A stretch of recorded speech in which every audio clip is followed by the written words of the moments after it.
Dark Knights of Steel sets up an alternate universe in which all of your favorite superheroes are in a Game of Thrones setting. When we last left off, Batman found out that he was the brother of Superman and Kryptonian.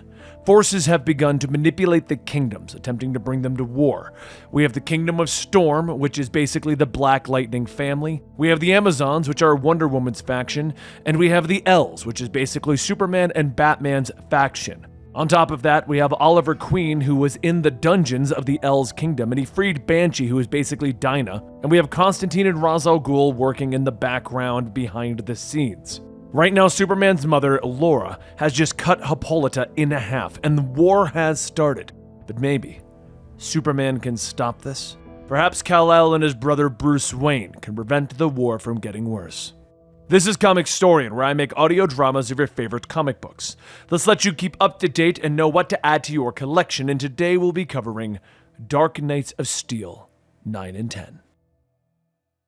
Trapped within the dungeons of Amazonia, Kal-El bows his head, but a voice barely below a whisper reaches his ear. "Prince Kal-El, I know you can hear me," Cassandra says, stepping forward, putting a finger to her lips before freeing Kal-El. "You need to get us out of here quickly." In a blur of motion, the two appear on the beach. Cassandra explains that she is one of Bruce Wayne's Robins, and Kal needs to return to his kingdom quickly. She offers him the lasso of truth and asks for one favor. "Stop this war, Prince Kal-El. Bring the power of truth with you," she says, and Kal thanks her, leaping into the air, aiming for home. Outside of Castle El, the warring kingdoms look in shock as Laura stands over the murdered Hippolyta. Anissa and Diana move to attack the queen, but Laura quickly leaps into the air and flies away. Kal sees her approaching and flies to meet his mother, asking what is going on, but her response is to backhand him, sending him careening into the battlefield below. He struggles to his feet to find the grieving Diana standing before him. "Diana, I don't know what's happening here. Please listen to me," he begs of her, but she steps forward, anger filling her mourning eyes. "Amazons, attack!" she bellows, hitting Kal hard enough to throw him across the battlefield. Over at the edge, Waller shouts for her army to charge. The battle is finally met. Overhead, the Green Man, the man manipulating everything, cheers with joy, launching himself downward. He listens to the words coming out of his magic ring, and he burns all of the armies with green fire. Anissa looks up in surprise at her former ally, shouting in anger. "Green Man!" she bellows as she calls lightning down from the sky. The armies continue to fight until there's suddenly a burst of fire from the sky, everyone looking up in shock as Batman flies in riding a green, fire-breathing dragon. "Stop this madness!" he yells, leaping off his dragon, landing at Kal's back, his sword drawn instantly, pointing at the prince's face. "You tried to kill me, brother!" But Kal is confused. "What? Brother? What are you even talking about? I didn't try to kill you!" Superman asks. In the battle, John Constantine has sat down. He sees all going on around him and is confused. None of this makes sense, so Lois rushes over to him. "Constantine, look around! Nothing is making sense. The Green Man is turning the Elf Princes at odds. You have manipulated others for years. Surely you recognize when it's happening to you." John nods, rubbing his head, admitting that things seem to have gotten away from him. Inside of the castle, the queen has entered the dungeon, and she has begun to use her heat vision to murder the super-powered prisoners. Oliver looks up as his cellmates burn, turning to Dinah and telling her that the time for caution has passed. "Aim that way!" he shouts, pointing to the wall. Dinah uses her Banshee scream to take out the walls and their chains, allowing them both to rush into the nearby armory. The two arm themselves, and Dinah takes out another, the one-armed archer stopping in shock. "Oh great, it's a whole damn war!" he sighs as he sees the massive battle below them. They turn quickly as the queen approaches, her eyes burning with murderous intent. "You have too much power to live!" she shouts, but suddenly something flies out of the sky, slamming into her, knocking her into the battle below. Queen Laura looks up in surprise as her attacker stands over her, the battle suddenly stopping as everyone looks up in shock as Queen Laura stands over the fallen Queen Laura. "What are you?" the true queen asks the terrible clone. It is Alfred who suddenly rushes forward. Fire! Use fire! He shouts, and Oliver rushes forward, dipping his crossbow bolt into the nearby flame. He fires the flaming bolt at the fallen queen, striking her in the chest. She screams in pain as her form begins to shift and mold, revealing the White Martian. The creature turns, fleeing away, with Cal and Zala giving chase. But before they can stop it, the monster disappears. Below them, Alfred has begun to shake his head, turning to Bruce. I'm so sorry. I didn't know that they were here. And Bruce looks at him. Alfred, what are you talking about? Bruce demands, and Alfred's form suddenly begins to shift, revealing the green Martian beneath. You know I am the last survivor of a war, Bruce. That war was not on this world. Diana steps forward with her sword drawn, demanding answers from the green Martian Alfred. I didn't know, I promise.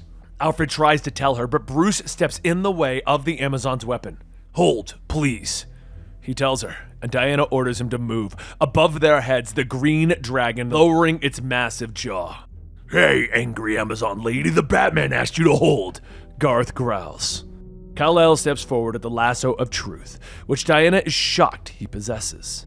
He uses it on Alfred, demanding to know his true motives. He explains that he is loyal to the House of El and loves Bruce as if he was his own son. Constantine steps around the corner. It's pretty definitive. I suggest we all take a breath, reassess the situation, he says, with Diana turning on him angrily. You suggest, Constantine? Look where your suggestions have led us, she shouts. Around them, the battlefield smokes and bodies of the fallen are scattered. Anissa steps forward, agreeing that they should pause.